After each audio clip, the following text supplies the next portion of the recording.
possible because of the visionary leadership of Sri Nara Chandrababu Naidu, the Honorable Chief Minister of Andhra Pradesh. In this regime, the state attracted marquee FDIs like Kia Motors, emerging as #1 state continuously in ease of doing business rankings. Under his able leadership, the state attracted several investments in various sectors. The government initiated development of Kakinada SEZ port, Bhavanapadu and Ramayapatnam ports, expanded airports and increased the state road network. The development of infrastructure was balanced with welfare measures such as increase in old age pension, farm loan waiver, scholarships to students, construction of houses, etc.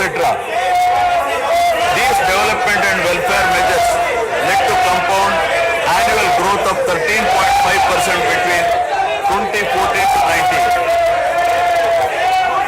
While the state was set to take off on the path of high growth, the change of regime in 2019 again brought back the disturbing times for the nascent Andhra Pradesh. The state that already bore front of bifurcation in 2014 was rather unfortunate to have witnessed yet another bigger debacle in the form of inept governance, where the people were threatened and officers demoralized. In fact, the damage and losses during the period 2019 to 24 have been more severe compared to the state reorganization in June 2014. The government that assumed charge in 2019 started a destructive note with demolition of Praja Vedike that continued unabated till the end of the regime 2024. During this regime, democracy was at peril. People were in a state of fear and hardly enjoyed any freedom of living.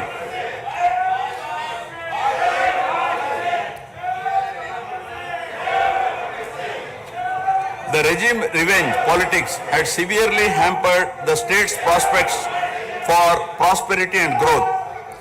Even the Honorable High Court of Andhra Pradesh had sought to convene a judicial inquiry into whether there is a constitutional breakdown in the state. The biggest damage was done to the brand AP. No noteworthy companies came forward to invest in the state. The corrupt practices at all levels, coupled with weaponization of instruments of governance across revenue earning departments for personal gains, sabotaging of checks and balances, made several state institutions and private companies defunct and forced the existing enthusiastic investors and entrepreneurs to move out of Andhra Pradesh to other states. The uncertain environment which rocked the confidence of the people in general and investors in particular started showing impact on the state finances, leaving them in a mess. Fiscal prudence was abandoned. Expenditure was beyond means in spite of limited revenue growth, and debt and liabilities rose sharply. Financial management is manifested by diversion of funds, higher taxation despite high inflation, increase in power sector liabilities, neglect of capital expenditure, which eventually resulted in slowing down of the economy. The enormous gap in resources was sought to be met repeatedly by borrowings through corporations and forcing them to spend on government expenditure, and in the process weakening the corporations.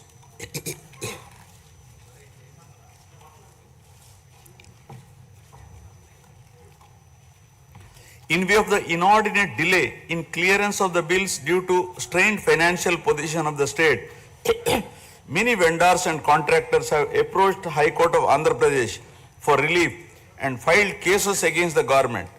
About 25,000 cases have been filed for bill payments, which is unprecedented. The sheer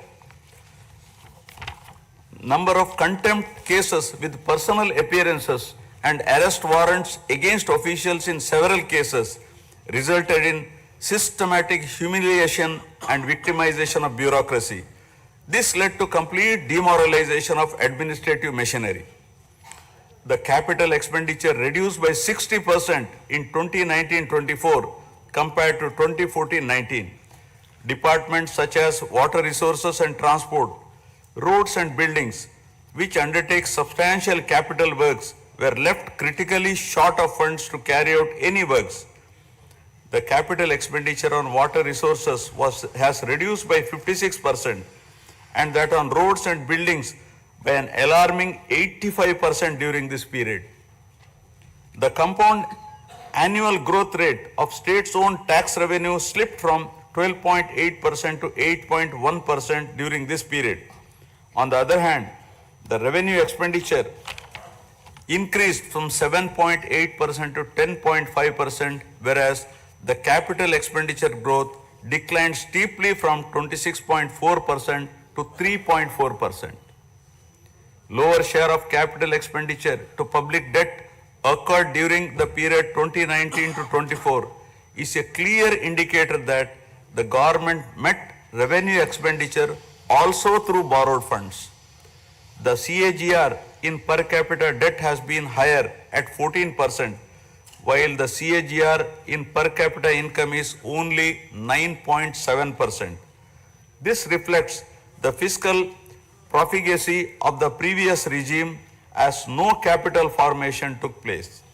The Amaravati capital region, envisioned as the focal point of growth for the nascent state of Andhra Pradesh, was totally destroyed. With an attempt to scrap the Amaravati dream, the government confused the people with its malicious three capital cities idea under the guise of decentralized governance. During the period 2019-24, no irrigation project, no industries, no infrastructure relating to roads, buildings, hospitals, drinking water was taken up. Cancellation of MOUs in energy sector and other infrastructure projects further demonstrated the negative attitude of the government. Such disastrous decisions, unmindful of consequences, have led to unrest among the youth and job aspirants. Prevalence of uncertain environment has eventually led the youth towards addiction of illegal substances, causing a drug menace. The mental unrest and agony were not limited to the geographical boundaries of the state. The Telugu speaking people all around the world were upset and demoralized by the uninspiring deeds of the government. They anxiously and desperately waited for a change in governance that would take them forward in the 21st century.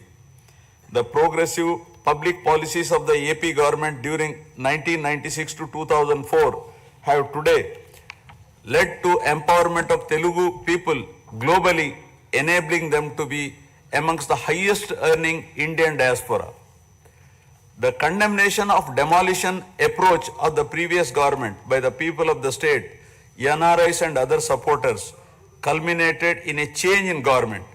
A huge and historic mandate has been given to the NDA, hitting an unprecedented 93% strike rate, thus reaffirming faith in democracy.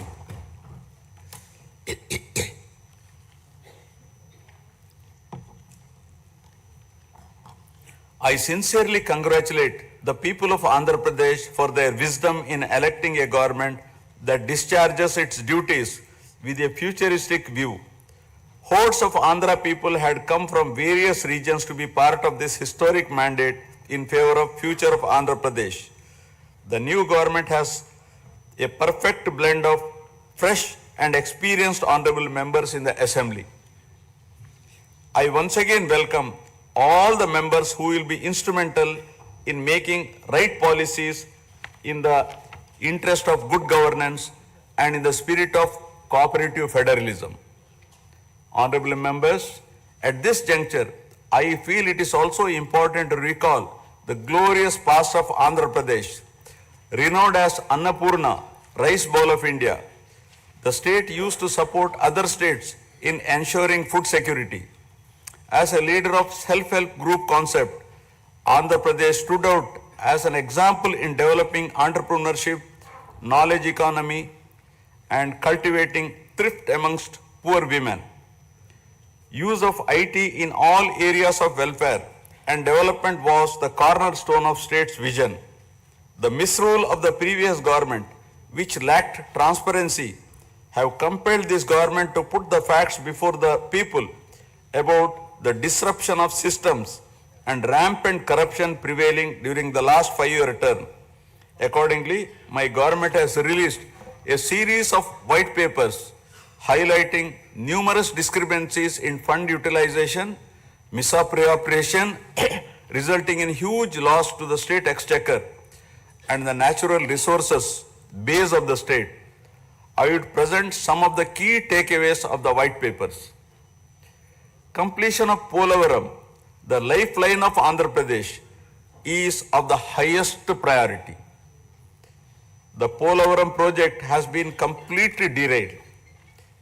Introduction of reverse tendering and cancelling the agreed contracts have caused an irreparable damage not only to the project but also to the concept of interlinking of rivers and irrigating every acre of land.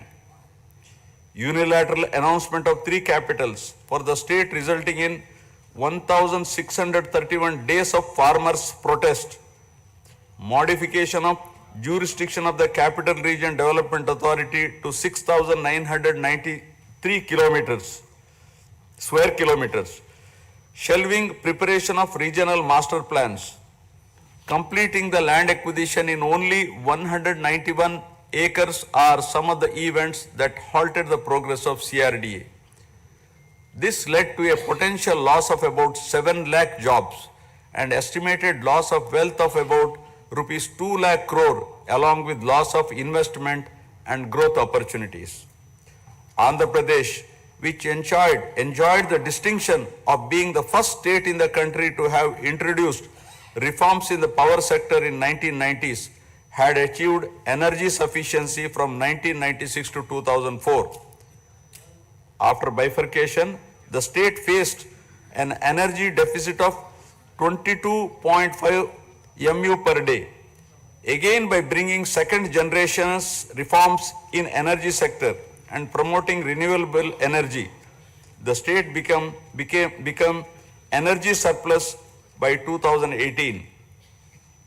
The state has witnessed an irreparable damage in the recent past. State energy sector has also suffered huge losses due to the tune of rupees 1,29,503 crores during the period 2019 to 24. Misappropriation of natural resources such as land, mines and minerals and forests has been widespread. Land grabbing, misappropriation in allotment of house site pattas, violations in land allocation, assignment of land to ineligible beneficiaries, and Resurvey and AP Land Titling Act 2023 have completely eroded the confidence of the people during 2019-24.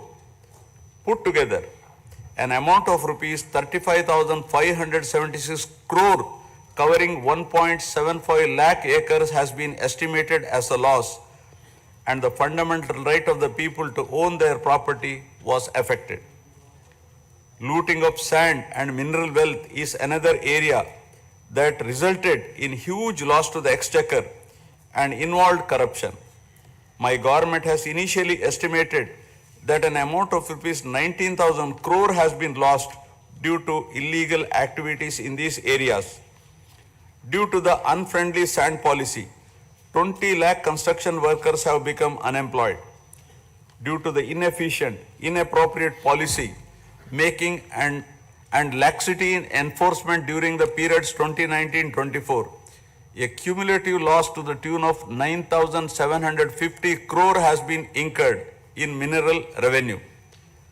Huge damage has been done to environment. Smuggling of precious red sandals from forests has taken place with the revenue from the sale of red sandals dropping from rupees 1,623 crore in 2014-19 to rupees 441 crore in 2019-24. The destruction of mangrove forest land and Rishikonda Hill in Vishakhapatnam have also damaged the state's heritage and culture. The government misused law and order machinery during 2019-24 by harassing dissenting voices. There was rise in crime against women, children, atrocities on innocent people, especially the SC, STs and other vulnerable sections. The people lost faith in the government's ability to maintain rule of law.